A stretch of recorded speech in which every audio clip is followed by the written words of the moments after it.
Good evening, ladies and gents, and welcome to the WGL EU. My name is Lauren Pansy-Scott, and I am joined by Laughter WOT, just to annoy him there. And we are getting into Season 4, Match Week 7, so we are really blasting through this season now, and we're actually getting quite deep into this one. And how are you doing today? I'm doing very well. I literally had an itch on my nose the second we went live, so that's a pretty good start to the show at least. It's always good, and we do actually have a special guest on the desk with us tonight that I think we should introduce. Normally, you only get to see her kind of during the breaks, but we thought we would kind of up her a little bit and get her on the desk with us. Melly, how are you doing today? I'm awesome, thank you, Lauren. It's really good to have you here. And it's really nice here. It's my first time here in this new studio, and it looks amazing.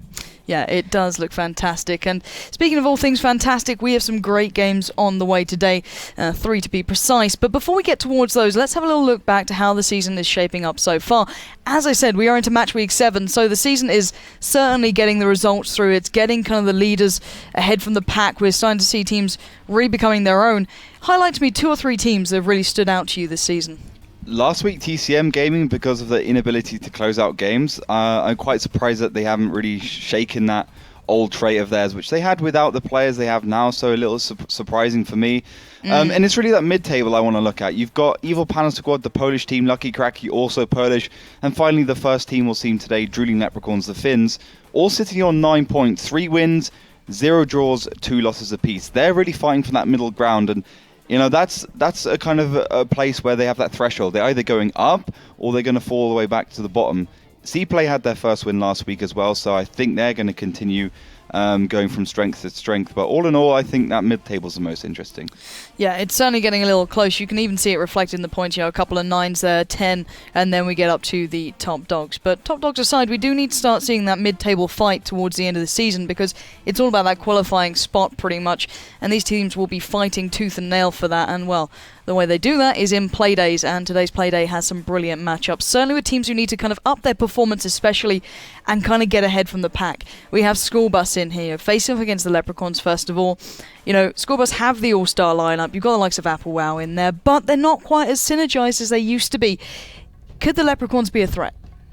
Leprechauns certainly could be a threat. I said it last week a little bit. They've won 3 wins, 2 losses. They've done pretty well against some teams we never thought they would be able to win against.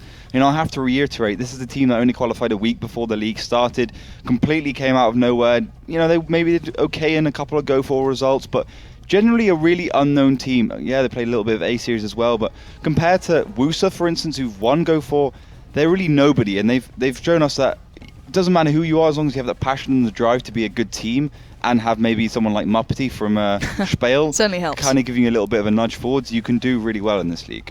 Yeah, and following that, Kaznakru EPS, Lucky Karaki Wusa, we'll go to those in a minute. They're the ones that we can look forward to after the first match. As we said, Schoolbus against the Leprechauns. Now, these two, very different styles. As you said, it's hard to underestimate the Drooling Leprechauns, because I can imagine a couple of teams did at the very start of this league, but they've certainly kept themselves in here, and there's not much of a difference results-wise between Schoolbus and, you know, the Leprechauns. They've been a very surprising team, and do you think this may have been a little bit of a quick, guys, let's do some research here for Schoolbus into the Leprechauns, because they need to start taking these guys seriously, because they are within a decent ranking element within the overall standings so far. I think they're definitely going to be taken seriously. And Schoolbus started off slowly. I'm not sure how they're doing well now, but they've been doing well of recent. Drooling Leprechauns have slipped a little bit, but generally I think these two teams are pretty close. Schoolbus hasn't got some of their main players from last season's. Drooling Leprechauns unknown element to Schoolbus, so they won't have a lot of for instance VODs and kind of other material, as well as just experience against them, so it'll prove a little bit tricky for them. Yeah, and it's surprising that this is the 5th team against the 4th team. Coming into this new season, I would never have expected someone to be this close to the guys you're about to see on your screen there. Obviously Schoolbus, the infamous team almost. There's some brilliant players in that lineup. You have Shanish in there, Arklet, Positive, big players, but there's the new additions. Dead Hunter, Dark God Zim, Red. So there's a lot of people in there that's kind of joined in and have had to prove themselves, and they're doing okay. But it's the Leprechauns who are the ones standing out. And a player I wanted to highlight was Message. He's not actually featured within the selected 7 that we brought up there, but he's been a key factor, one of the top players from the Leprechauns so far, sitting very high up in the overall Hall of Fame into this season at the moment. And I believe hitting around, an average of a huge amount of damage every single time. Not as much as Applewell, let's be serious here, but certainly a contender to keep your eyes on. Yeah, and he's a player that's been consistent, which is the most important thing. Kirek's Drooling Leprechauns been, as you said, been very good. Jack is up there as well, but I think Drooling Leprechauns, that's what they have going for them. They've got quite a consistent team. There's no one who's really, really amazing. There's no one who's really, really bad. They have that middle ground, which is always the best place to be for a team. For instance, take Na'Vi, for instance. We have Strake, we've got Power Slide, and they're just a very good team overall. There's no one who's underperforming, for instance, and I think that can give you a lot of boosting when it comes to more the later season where everyone's getting a little bit fatigued, maybe a little bit tired, and they just want to get those last good draws or wins in. So I think we need to start looking towards the maps we think we're going to see between these two, which favours which side, because as we now know, maps play a huge factor into this game. It's a tactical game more than just your average shooter, and the map knowledge, the map comfortability within the tanks they choose is going to be a huge factor here. And is there a team that favours heavier tanks that may work better in city maps, or is this a good mixture of both? I think this is a team which can get everything right. They got a little bit of everything in their team. It's going to be Himmelsdorf, our first map. Winter's Himmelsdorf, I should say. So I think, as you said, they kind of favour a little bit of everything. I think Drooling Leprechauns might struggle against Schoolbus, though. They have been pretty consistent on Himmelsdorf of late on city maps. So I think it's going to go for Schoolbus on this one, for the very least. But, it could go both ways. Himmelsdorf has been a little bit of an unpredictable map for me. It's been a unique one. Guys at home, you've probably noticed this as well. We've seen a lot of variation in the plays. It used to be quite standardized, maybe eventually coming down to that banana line push, making their way through that sort of aspect, but that hill exchange has become vital. And it's played out a little differently these days, I feel, using that southern side a little more to come down to the foot of the hill, shoot up, maybe surprise a little. And it's always interesting to see how this one goes down. And keep that in mind, because I think we're just about ready to get underway in the first map, Himmelsdorf.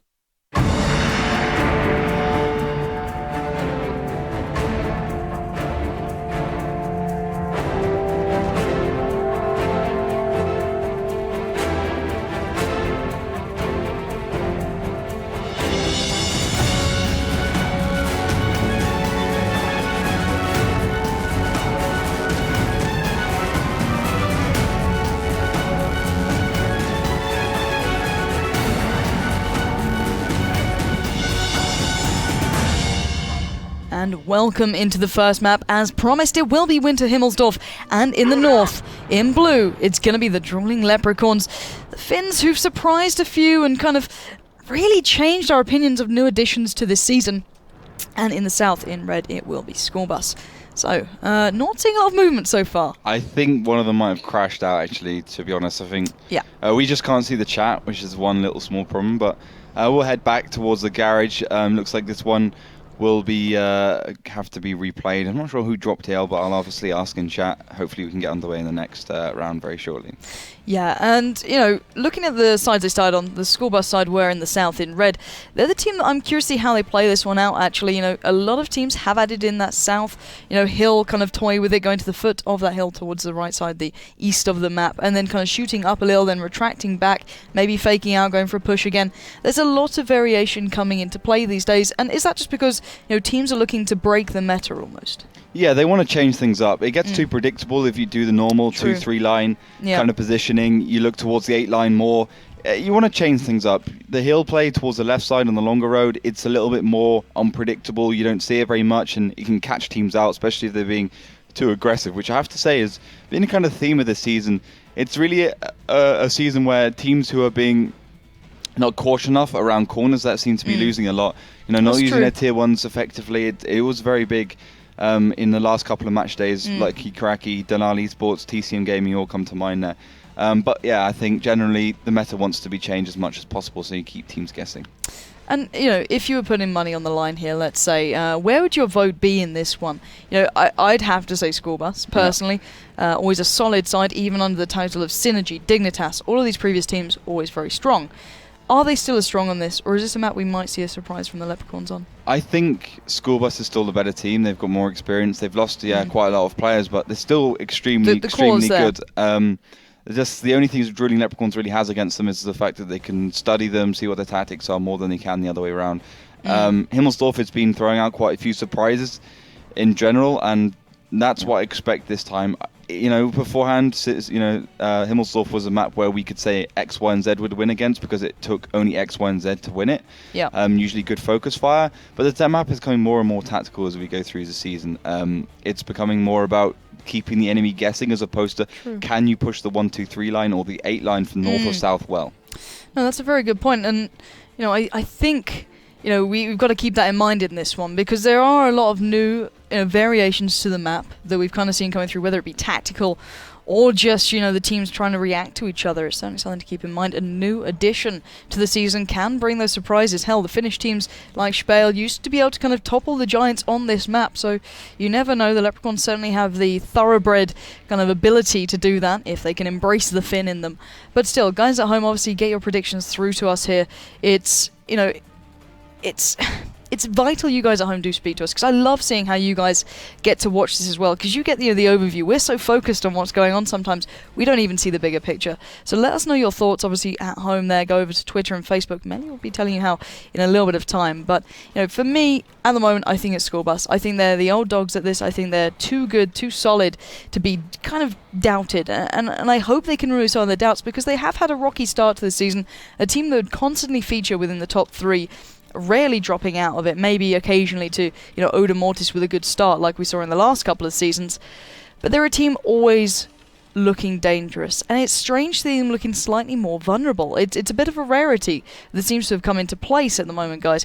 And I don't know if it's just me noticing that. Maybe I've become hypercritical after going to the grand finals where we saw the best of the best truly shining, and them kind of withering away. And obviously that was the start of a big downfall for the side, and I don't think they've fully yet really recovered towards becoming back to what they were. Is that still Stalker missing, or just getting their confidence back? Well, they had a downfall at the grand finals in the first place, which begged the question, did they become a not so great team before the grand finals, or did they become a not so great team after the grand finals? That's the big question I've been asking myself. And I have to say, second place at the Season 3 finals, and then grand finals slipping out in the group stages. I think it was actually before the grand finals when they had their problems. It's something to keep in mind, and I do want to get an opinion other than just ours, obviously, with the beautiful Melly on desk with us. Let's make sure we keep everyone in the same loop. Melly, and what are your thoughts coming into this one? Do you think it's become a little bit of a rocky season for Schoolbus, or maybe they'll just warm up a little later on? Definitely, but I think it's a great team. They already show what they're made of, and I think that we haven't seen all yet. So that's a very good point. But that's only my view, and maybe you guys at home see different. So just head over to facebook.com/WGLEU and send me messages, or just head over to Twitter, twitter.com/WGLEU. Follow us, like us, become part of our networks, and of course interact with us. Tweet us by simply using the hashtag WGLEU to make sure that we can see your tweets and react to them. So if you have any questions, for example, our 2 experts are waiting for you to answer them. Experts? Of course, darling. I'm getting round up into Ollie's bracket. I'll take it. I'll take that. It's a compliment, I think.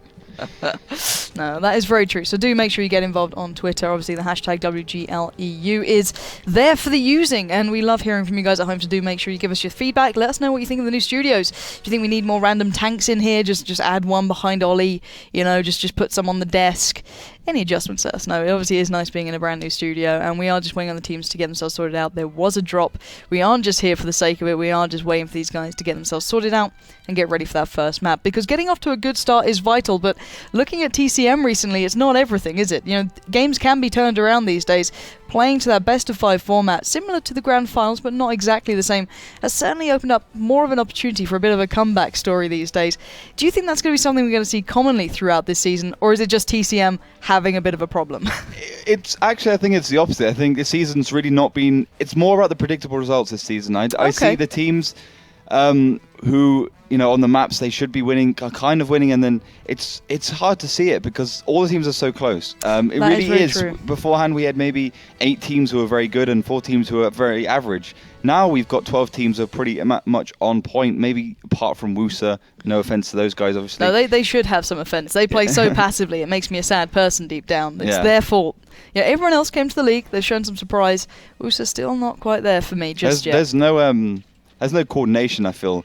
We were talking to Joe and Bray the other day down the pub, and he said, these guys are just they need some organization, I'd say, some structure in their play, and you can see it. To be honest, I think everyone can see that when they see it's Wusa. no surprise. They do look like a shadow of their former selves. But let's get back to today's matchup, because I think we are now ready to jump into this one. Hopefully no more drops will happen and we'll get to witness the phenomenal game between these two. Certainly something that I'm looking forward to here and wanting to get underway very, very quickly. And as we said, in the north, in blue this time, kicking us off with, it will be the Leprechauns. In the south, in red, it will be Schoolbus.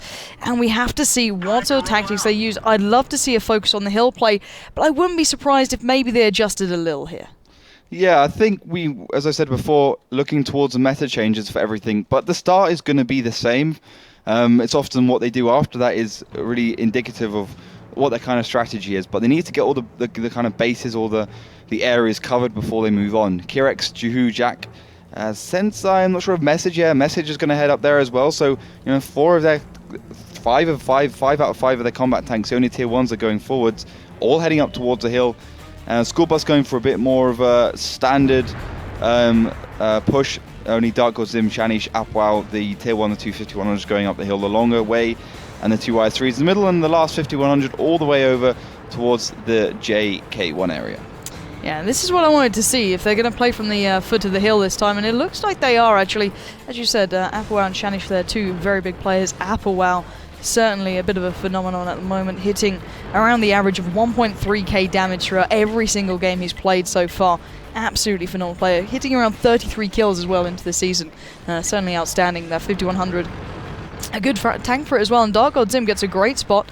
Catches about 3 players out there, making sure he gets spots, and I think he might actually get away with this one as well. Brilliantly played out early on by Schoolbus, getting the information they needed, but now they know the hill is pretty much controlled by the Drooling Leprechauns. Where is their next move going to lay? Well, that was good because he really, he pushed out at the perfect time. Obviously, Schoolbus has been training a lot after the changes, and they knew exactly when Dark God Zim had to, spot out to catch as many tanks as he did, and that was just perfect timing. And the next move is probably going to be coming off the hill because they know they're outnumbered 3-1. They don't realize they're 3-2. They don't realize they're outnumbered 3-5. But either way, if you're outnumbered at all, even by 1 tank, you don't want to be pushing there because of the number differences. And it will cause Schoolbus to push all the way up the 8 line, knowing how much Drooling Leprechauns have put in towards the hill. I'm not sure exactly what their ultimate plan is, but Drooling Leprechauns are starting to rotate back again, so Schoolbus are now dictating the pace of the game. And this is the danger, I feel. Schoolbus have always been that side. If you give them an inch, they will take a mile, and already taking down the tier 1 SSSU1 being removed there. Armley and Apwao continue to move up towards that cap circle, and they clearly planned for this sort of play coming out. It's become a bit of a common trend these days, and let's see if they can actually keep this one up. We are seeing the tier 1 of Snake Guy Finn actually taking down his opposite number there, but finally the big boys are into the action. Kirex coming off that hill does receive a little bit of damage. Armley and Apwao joined by Shanish there, holding these guys back. The cap has begun, thanks to this man right here. Interesting to see a 5100 in this spot rather than the IS-3. A little bit of a unique change. He's gone a bit aggressive and it's paid off. Lift for Self picks up Kirex, who's a little out position there, and this could cause a much easier kind of situation to evolve for Schoolbus. Schoolbus are now easily in the driving seat. 1 tier 8 tank down for Drooling Leprechauns. Armley doing a great job against Sensei. Yeah, Sensei now tracked and held in place. He's in a little bit of trouble. Make it a lot there as Apwao comes around, does the job he loves to do. And look at Live for Surf. He wasn't happy with 1 kill. He wants more.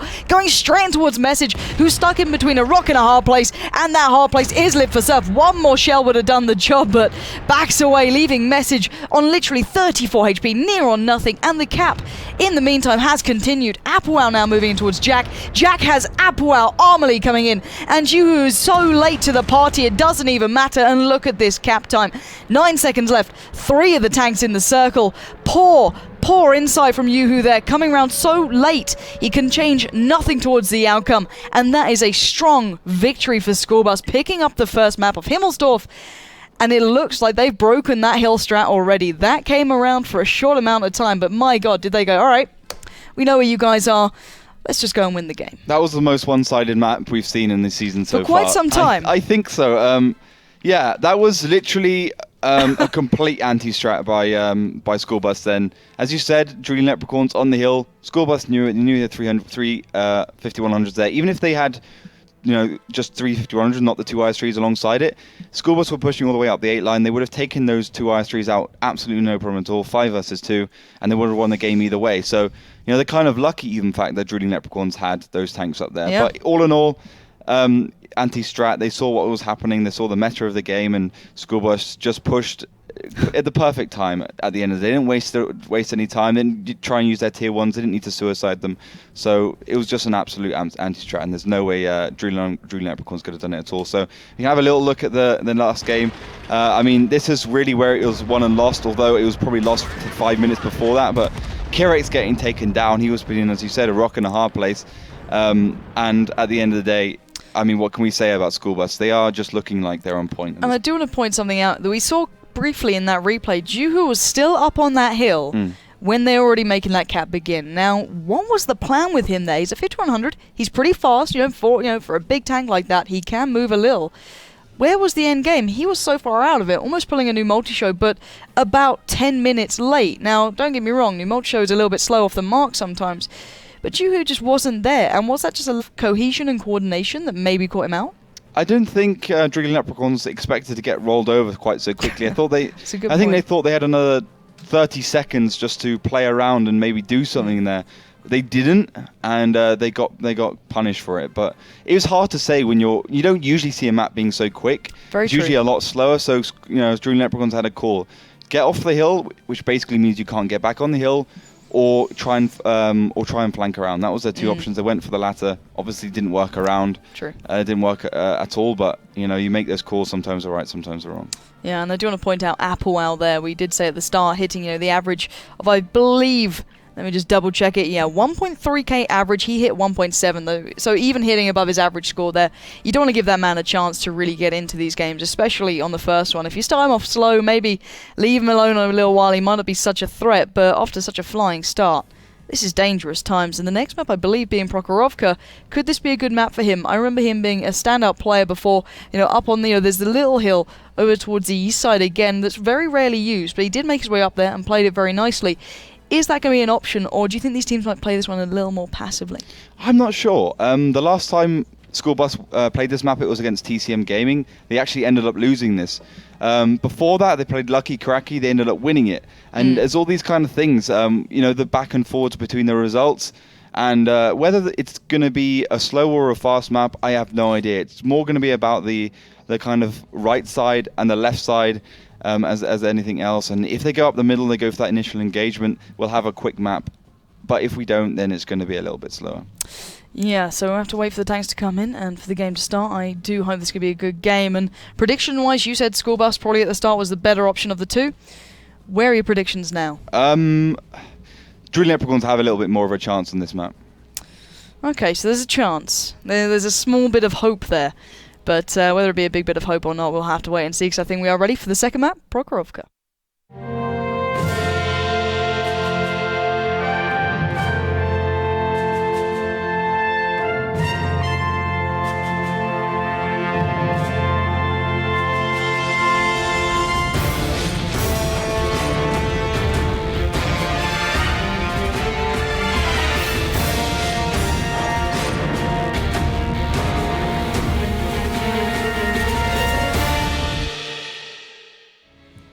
And welcome into the second map. As promised, it's Prokhorovka. And in the south in blue, it's the Leprechauns looking to make a change here, looking to pick this map up.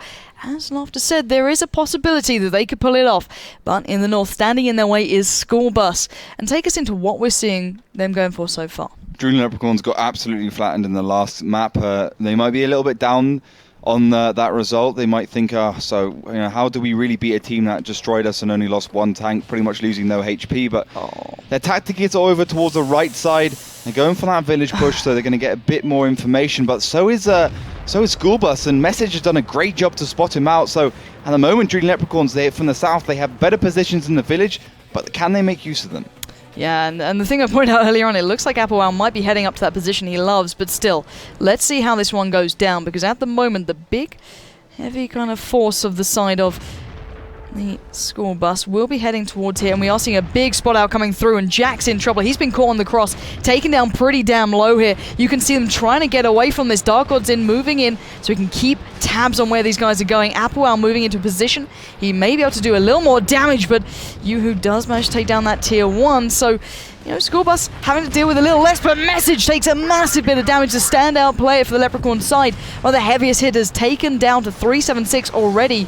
This is going to be a bit of a brawl, and who do you think's better in this situation? Look how much damage Drooling Leprechauns have taken. 6-2-1 left on Jack there.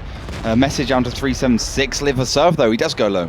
Yeah, he does indeed. He's in a little bit of trouble. He was called out a little earlier on in that 1390, so going to whisk himself away, hopefully down, using that defilade of the hill as cover. Let's see if he is. He's going to find a little bit of cover there. So leaving the rest of his team, the heavier tanks, the firing squad down here to make the damage count. Got Shanish there and Arklet. Message takes another. This is just dire to watch, and Applewell finally gets himself into position. The double fire coming out from those huge tanks, taking Sensei low. That's a one more shot towards him. He's surely going to go down. There we go. Arklet will claim that one. And this is just Schoolbus really in motion. They are powering through. Armley now moving into position. He's going to find that tier 1, probably be able to take him down quite easily. But still, where are the rest of the Leprechauns hiding? They've kind of backed away a little. There's not as much pressure on here, but let's bear in mind, without that tier point rule, if the Leprechauns can hide this one out, they might be able to make it through this. Yeah, but they got 7 minutes and 30 seconds to live. It might be pretty hard. I have to say, it made absolutely no sense of what Drooling Leprechauns have done here. Even on random battles, if you're playing this map, the last place you go to from the south is where they are. It just doesn't make any sense. And from the north is where you might end up just because you're getting caught out from the south. So their decision making so far has been absolutely diabolical, I have to say it. Basically just handing Schoolbus the better positions and the positions you want from the south. If you spot, Message did a great job spotting at the beginning. He spotted the whole team. All he had to do from there was just get his whole team in the front of the village and just snipe them as they come up. They had a T-32, so they had a slow team. Lovely work from Applewell there, joining in, but you can see finally the reply does begin. Yoo-Hoo and Kirex picking up a kill each, but still, it's a 3v2. The damage towards Kirex is massive. This guy's in trouble. You can see Yoo-Hoo sitting fairly pretty, but that 1390 in the hands of Kirex is certainly not, and it looks like Arklet may have found Yoo-Hoo there. Shanish is also moving in for the kill. These guys are being roped into this one. Look at Arklet moving in for the shot. He does get one there. Going to go for a follow-up pretty damn soon. Goes for the ram first. Nice choice. Can he get the shot off, though? He needs to make this one count. Shanish is just challenge down Yoo-Hoo. Arklet will finally take down Kirex, and now Yoo-Hoo on the run, but sometimes there is literally nowhere to run and nowhere to hide, and with 2 of these tanks coming in for the kill, Yoo-Hoo cannot escape this one, even in that T69. Arklet coming in for the final push and takes him down. Second map to Schoolbus, and my god, that was another decisive victory from the Schoolbus boys. Completely decisive. It was lost when that first tank went. It was lost as soon as Drooling Leprechauns went over towards the right side.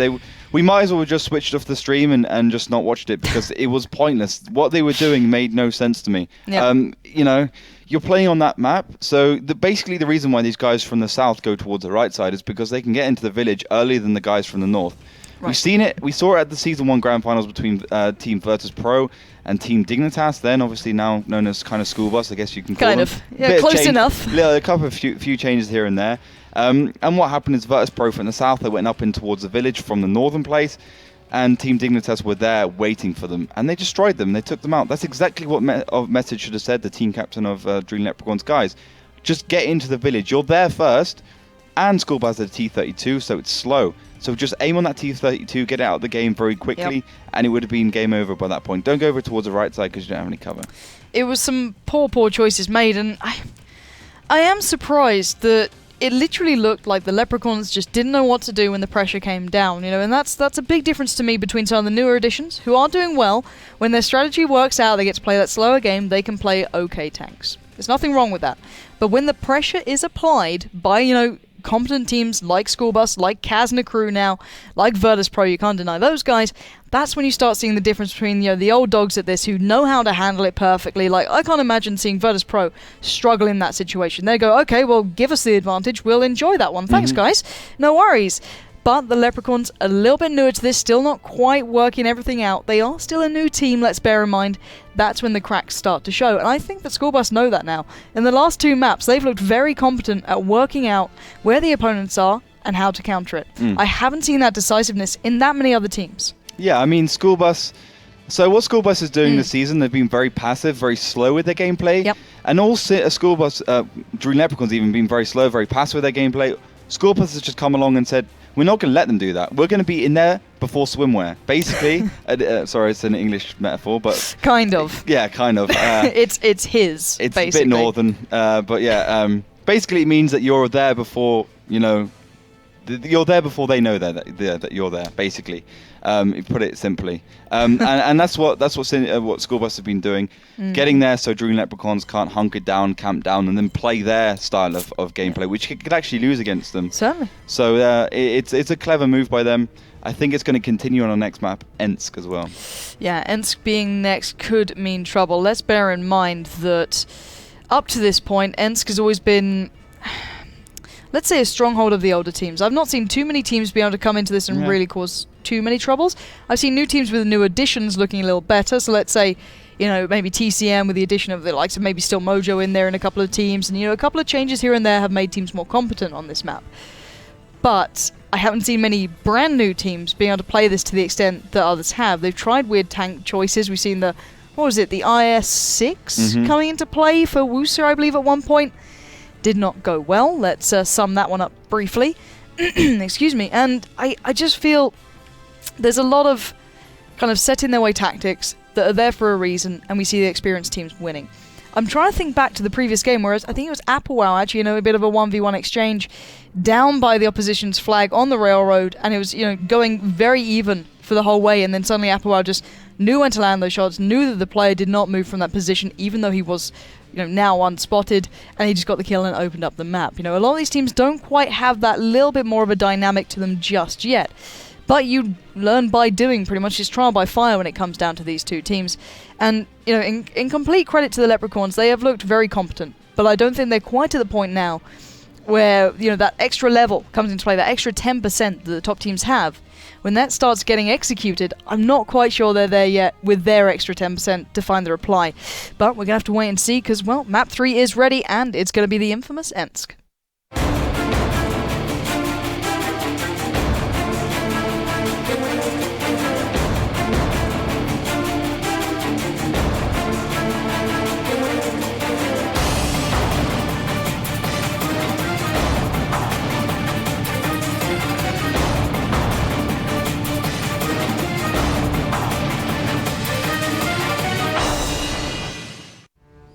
Alrighty guys, so welcome into the third map. Schoolbus will be up against the Drooling Leprechauns. Currently, Schoolbus, they're on match point here. 2 maps back to back being picked up. Himmelsdorf and Prokhorovka. And hell, if you maybe combine those two, you might get Ensk. Bit open, a little bit city-based, and a little bit of everything in the mix. But in the south, it will be Schoolbus in red. To try and keep their hopes alive, it's the Drooling Leprechauns in the north.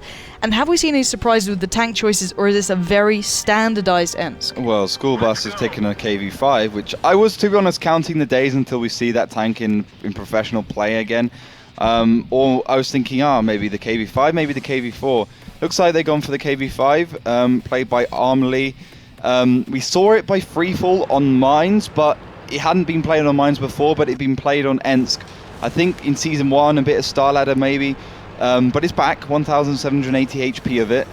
Plenty to play around with if you're one of these teams, and plenty to play around with if you're Schoolbus. But Drooling Leprechauns might find it hard to play. So over towards the right side, a little bit defensive for them, and Schoolbus pretty much of the same. They're just going to be sitting in the city, leaving Armley up first, because he's got plenty of HP to absorb and the damage when it comes its way. Yeah, and is this a kind of, well, guys, you have to now come to us, pretty much. We're on match point here.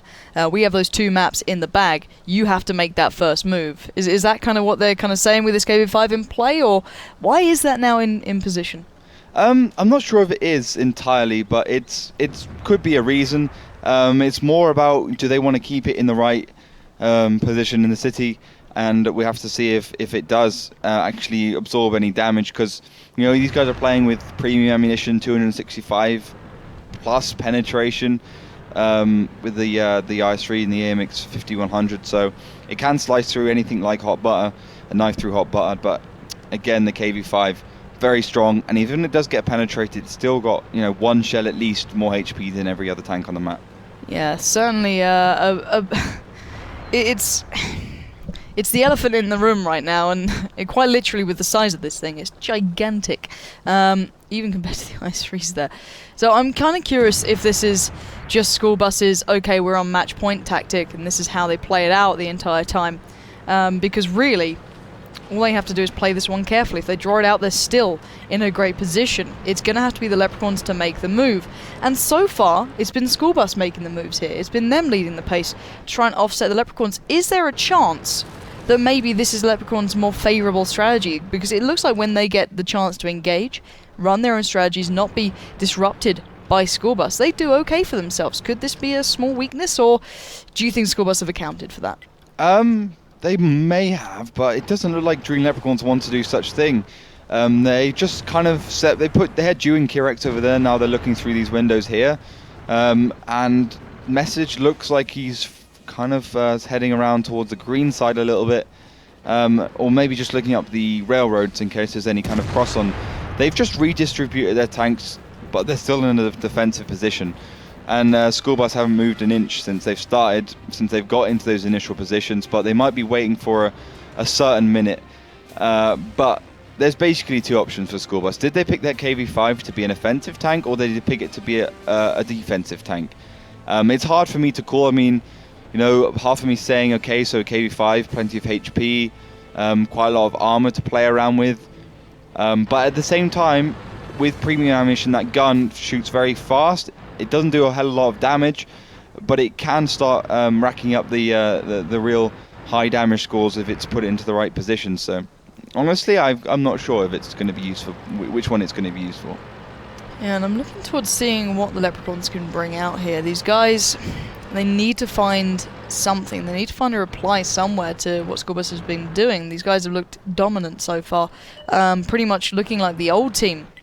When they were under that Dignitas tag, looking almost formidable in any situation, and they don't look. I don't know. I miss that team.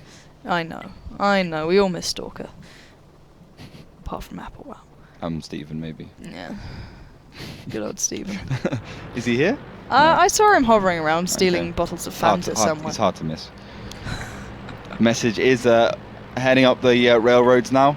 His IS-3, so it does look like Drooling Leprechauns have started to get those gears rotating, and maybe have a kind of tactic here for Schoolbus to play around with. This is match point, as you said, for Schoolbus. They only need to win this one and draw it if they want to actually get a draw, and that's only if Drooling Leprechauns win the next 2 maps. But Message on his own, wouldn't expect that, to be honest.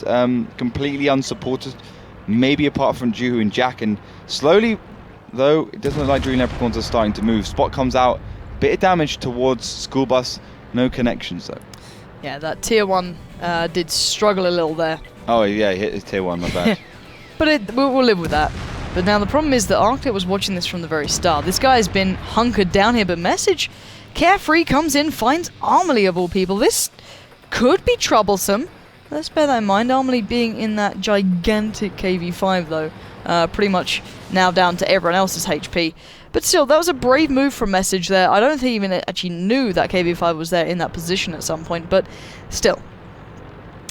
Is this a risky play coming out? Because he was out on a limb for quite some time. Yeah, and he's going to look for that second shot onto, looks like Arclet over with his IS-3, and no connection. Jack does come around to the right, but he's in 5100, so he can't actually do any hull down positioning. The 5100 doesn't have a HP on the turret, so when Message goes for it, he's going to have to absorb the shell, then have Jack come in from his left or right to actually do the damage. Maybe even if he can track Arclit, that would be ideal, and possibly even manage to take one of the Schoolbus players down. But it would be a pinpoint accuracy precision from the side of Message. Although he's been playing fantastically for that team. Arclit had spotted Message, looking for another shot. I think he's going to find it.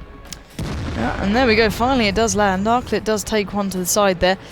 3-6 damage done, and 3 minutes and 43 seconds left. Only Message really appearing so far. This could be trouble for Schoolbus. Let's bear in mind, the man on the front lines, Arclit, has taken 2 shells now. He's down to 7-8-2, but never write these guys out. 3 minutes and 30 left.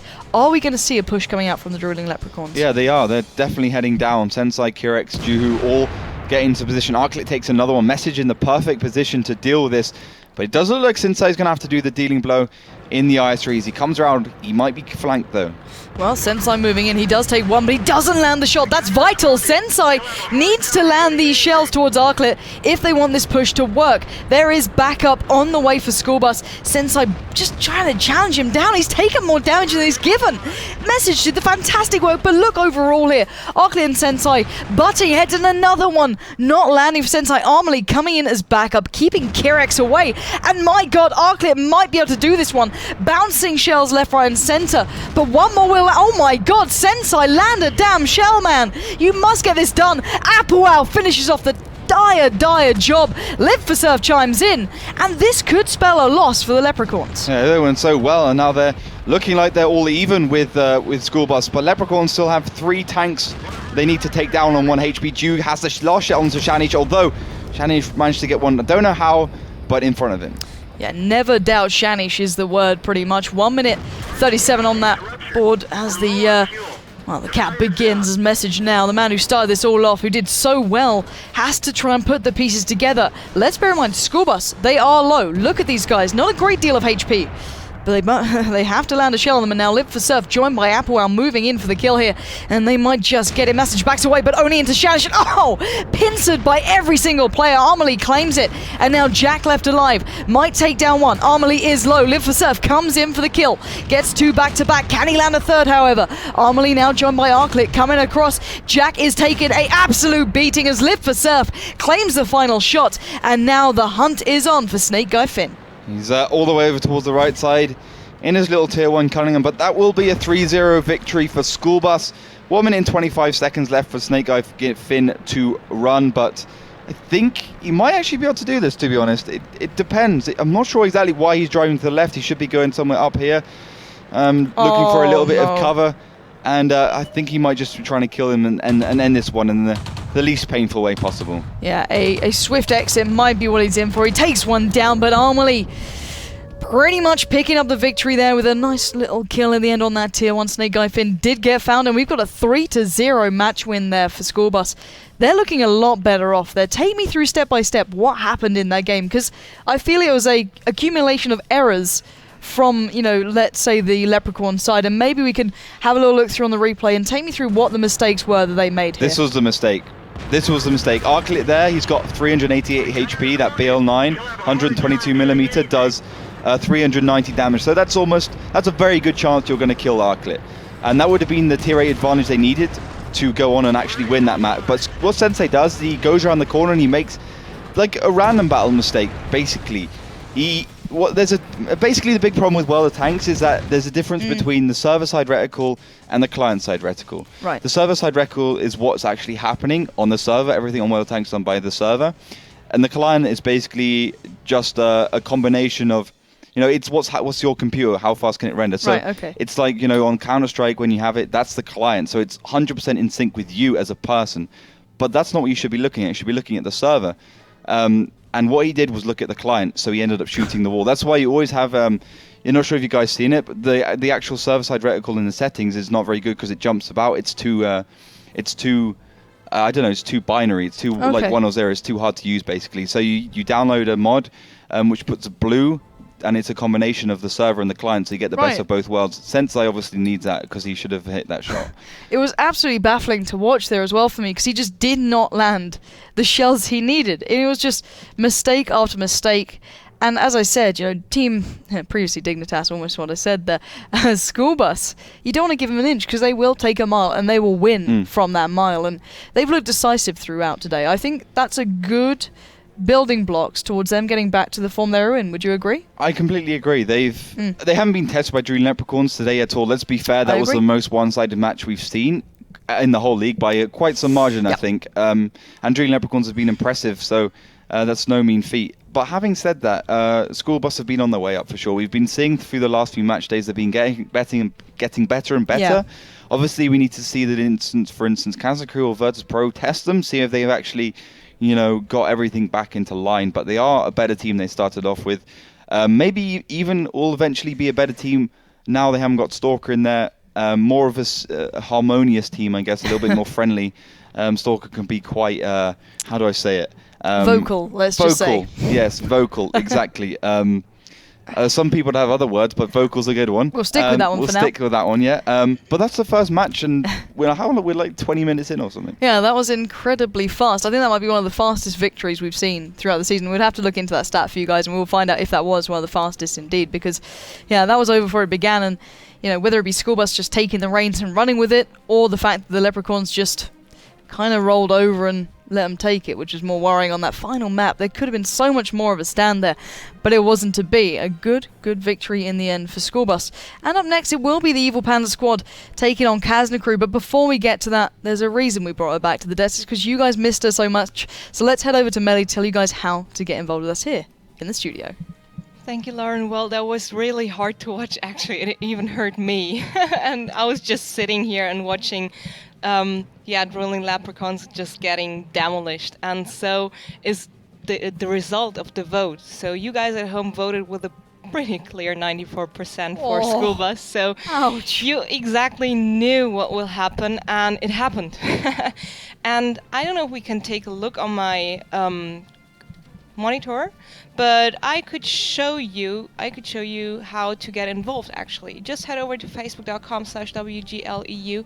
Like us, of course, if you're already there, and I will put up little challenges before every single match we have in our shows, where you can actually vote and vote in this poll and predict the exact scoreline of that very match in the comment section below.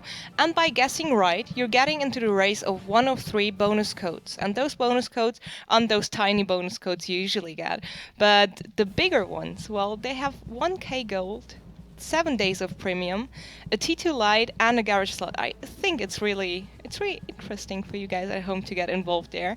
And of course, another way of winning bonus codes is getting involved via Twitter. Just tweet us by simply using the hashtag WGLEU to get the chance to get announced as one of the 3 tweets of the day after every match day. So I think we have plenty of codes for you guys, and codes are always nice because I like them, you like them, I know that. And just head over to our social media platforms and get involved and tell us what's on your mind. And as mentioned earlier, that people can actually ask you questions. We do have questions. Oh Lord. Yeah. What do you think about the historic battle mode? I don't think Lauren would know that at all. I'll History. answer that one. Never. Lauren can't remember what happened yesterday, so let's let's fast forward 60 years, 80 years back even. Wasn't even alive Don't even know then. my history. Historical battle mode. It's an interesting one. Obviously, Wargames put a lot of resources into it, and I think it looks very good.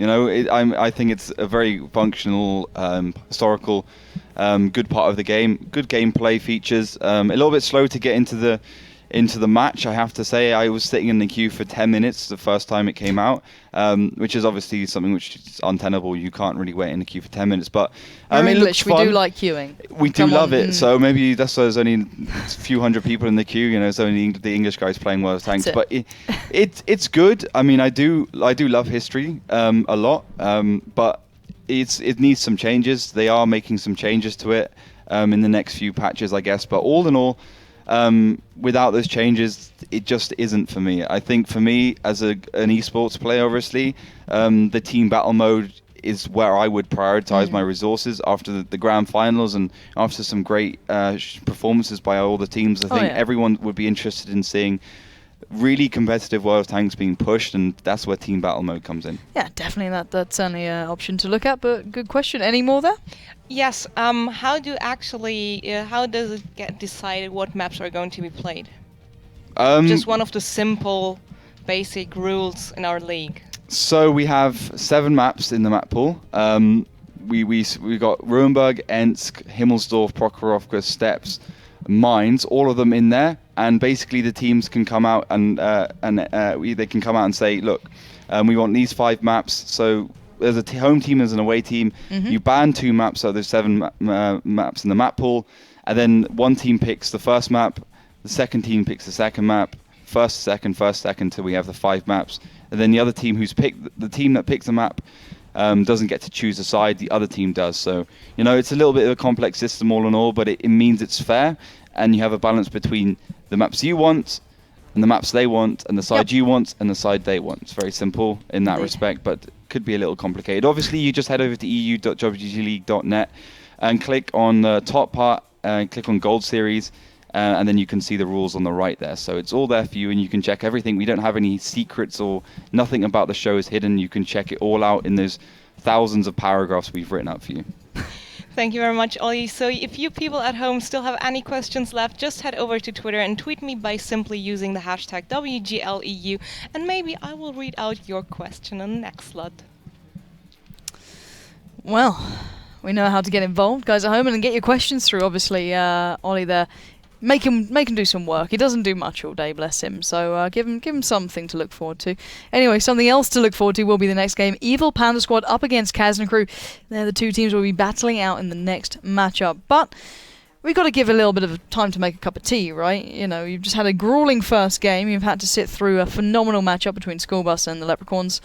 And, well, you get a little thirsty with all that work going on. So go make a little bit of a cup of tea in the 5-minute break we're about to throw to. So, guys, do stay tuned. I'd say go make a cuppa. Back in 5.